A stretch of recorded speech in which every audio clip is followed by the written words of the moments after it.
اونچی اونچی زور سے کہے نا. کیوں؟ اگر کسی کا کوئی پیر نہ ہو تو وہ کشف المحجوب پڑھ لے. حضرت سیدنا خواجہ معین الدین حسن چشتی اجمیری سرکار غریب نواز رضی اللہ تعالی عنہ وہ تشریف لاتے ہیں داتا صاحب کے دربار پر اور چلا کش ہوتے ہیں. ہمیں تو قدر ہی نہیں کتنی بڑی ہستی کہ حضرت خواجہ صاحب فرمائیں گنج بخش فیض عالم مظہر نور خدا ناقصاں را پیر کامل کاملاں را رہنما. وہ حضرت داتا گنج بخش علم کے لحاظ سے کتنی بڑی ہستی.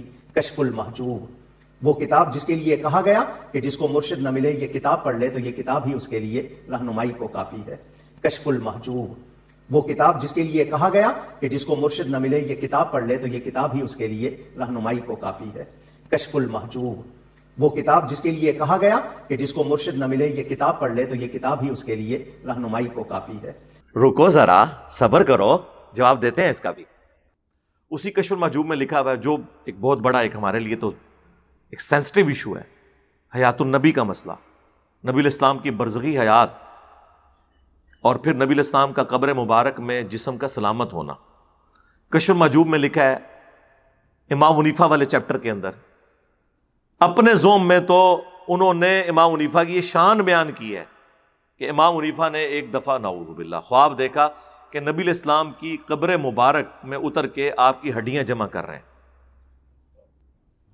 اردو ترجمہ لکھا ہے استخوان مبارک، یعنی ڈھانچے کے لیے ڈھانچہ بھی لفظ نہیں استعمال کیا، اتنی شستہ اردو، ہڈیاں جمع کر رہے ہیں. گھبرا کے اٹھے، اپنے دوست ابن سیرین سے جا کے پوچھا تو انہوں نے کہا کہ اس میں تو بڑی خوشخبری ہے، آپ نبی الاسلام کی سنتوں کو جمع کریں گے. ہم پوچھتے ہیں وہ سنتیں کہاں پہ جمع ہوئی ہیں؟ ذرا وہ حدیث کی کتاب تو بتائیں جس میں امام حنیفہ نے نبی الاسلام کی سنتیں جمع کی ہیں. امام بخاری نے جو کی ہیں وہ ٹیبل پہ رکھا ہوا ہے احترام کے ساتھ، امام مسلم نے جو کچھ کیا وہ تو رکھا ہوا ہے یہاں پہ. آپ جن کی طرف سنتیں جمع کرنے کا منسوخ کر رہے ہیں ذرا ان کی کتاب ذرا بتائیں دنیا میں حدیث کی کون سی ہے. امام مالک کی الموطا امام مالک موجود، امام شافعی کی مسند شافعی موجود، امام احمد حنبل کی مسند امام احمد بن حنبل موجود، باقی ائمہ کی کتابیں موجود ہیں. ایک چھوٹی سی پڑیا ہے مسند امام اعظم کے نام سے جو خود بھی ان کے علماء نہیں مانتے، اتنی سی. اچھا اب یہ واقعے میں مجھے بتائیں کیا کسی مسلمان بریلوی دیوبندی اہل حدیث شیعہ کا عقیدہ ہے کہ نبی الاسلام کی قبر مبارک میں ان کی ہڈیاں ہیں اس طرح؟ کشف المحجوب میں یہ بکواسیات لکھی ہوئی ہیں اور ان کے سارے اصلی بزرگ پچھلے 1000 سال سے اس کتاب کی یہ چیزیں ہائی لائٹ نہیں کر سکے. ان کا سارا کشف علم غیب بھی فارغ اور پرنٹ کرتے رہے. یعنی وہ اعلیٰ حضرت والی بات کہ اس کتاب کو پڑھنے والے کافر، پڑھانے والے کافر، ترجمہ کرنے والے کافر، اس کا درس دینے والے کافر، اس کی ترغیب دلانے والے کافر اور ان کے کفر میں شک کرنے والے بھی کافر. یہ آخری جملہ ہوتا ہے یہ جناب اس کے اندر لکھا ہوا. نہیں جی خواب کا واقعہ، سر خواب کا بھی واقعہ ہے. کیا اللہ تعالیٰ اپنے نبی کے حوالے سے اس طرح کے گستاخانہ خواب امت کو دکھائے گا کہ وہ اس طرح کے بےہودہ عقیدے رکھنا شروع کر دیں؟ خواب دکھانا تھا، وہ ہم خواب گھڑنے کا طریقہ بھی آپ کو بتا سکتے ہیں. اللہ کے فضل سے 31 سال ہم بھی بریلوی رہے ہیں. ہاں ہم آپ کے بزرگوں سے بڑے بریلوی رہے ہیں. ہم آپ کو طریقہ بتاتے ہیں. آپ خواب یہ گھڑتے کہ امام حنیفہ نے خواب میں دیکھا کہ نبی الاسلام کے گھر میں داخل ہوئے ہیں یا روزہ شریف میں داخل ہوئے ہیں اور وہاں سے نبی الاسلام کے برتن، آپ کا عصا مبارک، آپ کا پیالہ مبارک، آپ کا کرتا مبارک اٹھایا ہے اور اس میں اشارہ تھا کہ وہ سنتوں کو جمع کریں گے. اور تبدیلی کرتے ہو ویسے آپ آدھے ہوتے بچانا جے بابین ہوتے. سنن نبی داؤد میں صحیح سند کے ساتھ یہ حدیث موجود ہے، سنن ابن ماجہ میں موجود، مشکات کے اندر موجود اور امت کا اجماعی عقیدہ. نبی الاسلام نے فرمایا کہ سب سے افضل دن جمعے کا دن ہے. اس دن مجھ پر کثرت سے درود شریف پڑھو. اس دن آدم علیہ السلام پیدا ہوئے، اس دن فوت ہوئے، اسی دن قیامت قائم ہوگی. تم کثرت کے ساتھ اس دن مجھ پر درود پڑھو، بے شک تمہارا درود مجھ پر پیش کیا جائے گا. صحابہ نے عرض کیا اے اللہ کے نبی علیہ السلام، جب آپ مر جائیں گے اور مر کے مٹی ہو جائیں گے، آپ کی ہڈیاں مٹی میں گھل مل جائیں گی. سرکاری الفاظ ہیں لیکن اس زمانے میں 295C نہیں لگتی تھی سوال کرنے کے اوپر. نبی الاسلام نے تسلی سے سنا اور پھر عقیدہ بتایا. یہ اس صحابی کے نام اعمال میں ثواب جا رہا ہے جنہوں نے یہ سوال کیا. ان اللہ حرم علی الارض ان تأکل اجساد الانبیاء، بے شک اللہ تعالیٰ نے حرام کر دیا ہے انبیاء کے لیے کہ مٹی ان کے جسموں کو کھائے. اندازہ کریں یہ حدیث بتا رہی ہے کہ انبیاء کے جسم سلامت ہے. اکا دکا محدثین نے اس پہ کلام کیا ہے لیکن ان کی کوئی حیثیت نہیں ہے. جمہور محدثین اس حدیث کو صحیح سمجھتے ہیں اور جو کلام کرنے والے ہیں وہ بھی عقیدے کو صحیح سمجھتے ہیں. مثلا امام بخاری نے صحیح بخاری میں لکھا ہے کہ حضرت عمر کی شہادت کے آلموسٹ 65 ایئرس کے بعد حضرت عمر کا پاؤں حجرے کی دیوار گرنے کی وجہ سے قبر سے باہر نکل آیا تھا. یہ صحیح بخاری میں 1390 نمبر. تو اس عقیدے کو مانتے ہیں امام بخاری. المصنف ابن ابی شیبہ کے اندر موجود ہے کہ حضرت دانیال علیہ السلام کے تابوت کے بارے میں جب وہ نکلا تو حضرت عمر کے دور میں حضرت عمر کو بتایا گیا تو انہوں نے پھر ایک خط لکھوایا تھا کہ بے شک یہ اللہ کے پیغمبروں میں سے ایک پیغمبر ہے, ان کی لاش کو دفنا دو دوبارہ سے, اور اللہ تعالیٰ کی طرف سے پروٹوکول ہے کہ انبیاء کے جسموں کو نہ آگ کھاتی ہے, نہ کوئی کیڑا کھاتا ہے, اور نہ مٹی کھاتی ہے. اور کیڑے کے نہ کھانے کا ذکر تو قرآن حکیم میں بھی موجود ہے. حضرت سلیمان علیہ السلام کتنا عرصہ اس لاٹھی پہ کھڑے رہے, وہ لاٹھی کھا لی کیڑے نے, گوشت نہیں کھایا. اس عقیدے کی جڑ قرآن میں ہے. جو لوگ انکار کرتے ہیں نا حدیث کا, انہیں کہ قرآن میں جڑ موجود ہے کہ مرنے کے بعد انبیاء کی لاش کو پروٹوکول ملتا ہے. حضرت سلیمان علیہ السلام کی لاش مبارک کئی ہفتوں تک, ظاہر ہے وہ دیمک نے چاٹا تھا اس لاٹھی کو, تو اب یہ اب سائنس آپ کو بتائے گی کہ ایک اتنی موٹی لاٹھی کو چاٹنے کے لیے دیمک کو کتنا عرصہ چاہیے. تو کئی ہفتے مہینے بنتے ہیں, کیونکہ وہ ٹیمپل آف سلیمان تعمیر ہو رہا تھا. تو وہ اللہ تعالیٰ نے ان کے روب کے طور پہ حضرت سلیمان علیہ السلام کو یوں رکھا. تو یہ اس کی جڑ تو قرآن میں موجود ہے. اب مجھے بتائیں یہ عقیدہ بتانا کہ ہڈیاں سمیٹ رہے تو یہ گستاخی نہیں ہے؟ ٹائم قیامت تک جواب دینا ہے, نہیں تو اس کتاب ہی چکٹ ہو. کیونکہ آپ کے تو دعوے ہیں نا کہ ہمارے بزرگوں نے قرآن و حدیث کا نچوڑ نکال کے, یہ تو نچوڑ کہتے ہیں اور میں یہ والا نچوڑ کہتا ہوں. اور سیم واقعہ تذکرۃ الاولیاء میں شیخ فرید الدین عطار نے بھی لکھا ہے, جس کے حوالے فضان سنت میں دعوت اسلامی کی اور تبلیغی جماعت کے فضائل اعمال میں موجود ہے. یہ سب سے بڑا بابا, انٹرنیشنل بابا ہے نا اگر کوئی کہانیاں لکھنے والا بزرگوں کی, وہ فرید الدین عطار ہے. 627 ہجری میں فوت ہوئے ہیں. تذکرۃ الاولیاء کتاب لکھی عربی میں, پوری دنیا کے اندر, یہاں پہ بھی ترجمہ ہوا ہے اس کا. اور خود تاتاریوں نے اسے قتل کیا, خود تاتاریوں کے ہاتھوں قتل ہوئے, کوئی نگاہ نہیں مار سکے تاتاری. تاتاری تو جڑے بڑے بزرگ سن تو پتا ہونا کہ تو کوئی شاید ٹھہر دی نہیں سی نا, وٹ کے پر مارتے سن.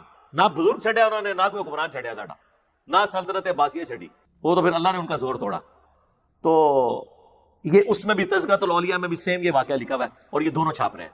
یہ ان لوگوں کی صورتحال ہے. تذکرۃ الاولیاء کا ذکر ہوا ہے تو ہم برکت کے طور پہ پھر عرض کر دیتے ہیں.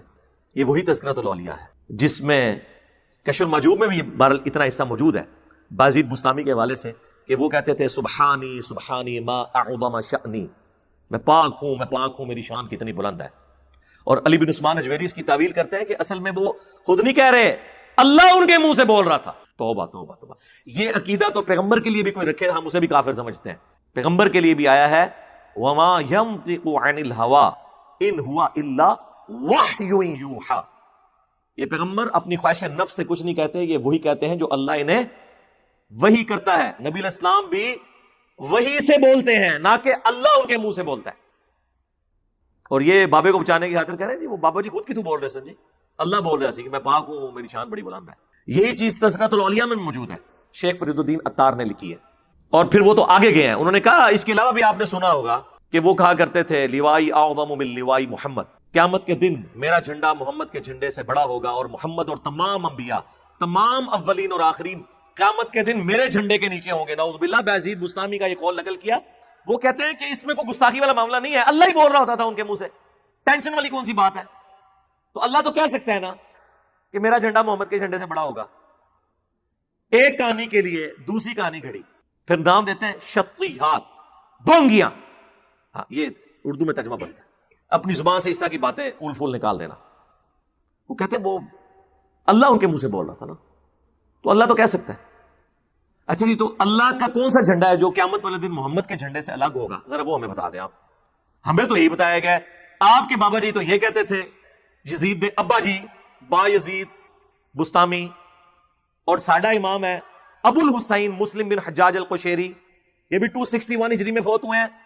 بابا باجزید بھی 261 ہجری میں فوت ہوئے ہیں. فرق دیکھ لیں. مسلم شریف میں یہ حدیث ہے کہ نبی علیہ السلام نے فرمایا کہ قیامت کے دن سب سے پہلے مجھے قبر سے نکالا جائے گا, سب سے پہلے میری شفاعت قبول کی جائے گی, میں اللہ کے حضور خطیب بنوں گا. پھر مسلم شریف میں یہ بھی حدیث ہے کہ سب سے پہلے میں جنت کا دروازہ کھٹکھٹاؤں گا, داروغہ جنت پوچھیں گے کون, میں کہوں گا محمد صلی اللہ علیہ وآلہ وسلم. تو وہ فرشتہ کہے گا مجھے حکم بھی یہ تھا کہ میں نے آپ کے نام کے اوپر دروازہ کھولنا ہے. ہمارا امام ابو الحسین مسلم بن حجاج القشیری یہ کہہ رہا ہے, اور آپ کا امام ابو یزید تیفور بن عیسیٰ البستامی کیا کہہ رہے ہیں, اور دونوں 261 ہجری میں فوت ہوئے ہیں, ایک ہی زمانے میں, ایک ہی سن میں. یہ فرق ہے.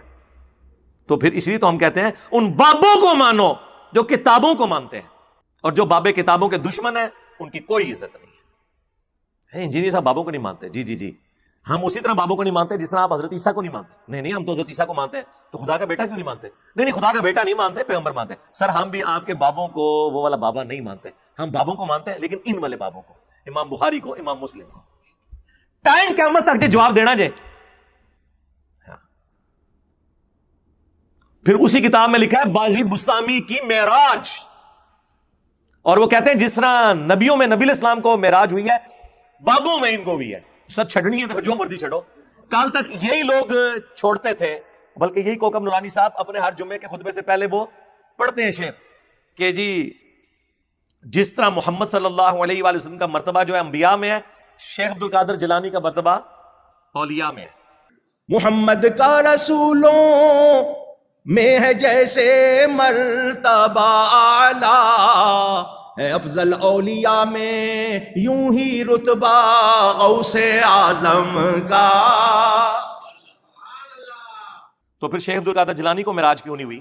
اس سے بڑھ کر اس معراج والے چیپٹر میں اور بازید بستامی کے چیپٹر کے اندر تذکرۃ الاولیاء میں لکھا ہوا ہے کہ جنید بغدادی فرماتے ہیں، یعنی علی بن عثمان حجویری کے بھی پردادا مرشد اور شیخ عبد القادر جیلانی کے لکڑ دادا مرشد، کہ بازید بستامی کا مرتبہ اولیاء اللہ میں ہماری جماعت میں ایسا ہے جس طرح کہ جبرائیل کا فرشتوں میں۔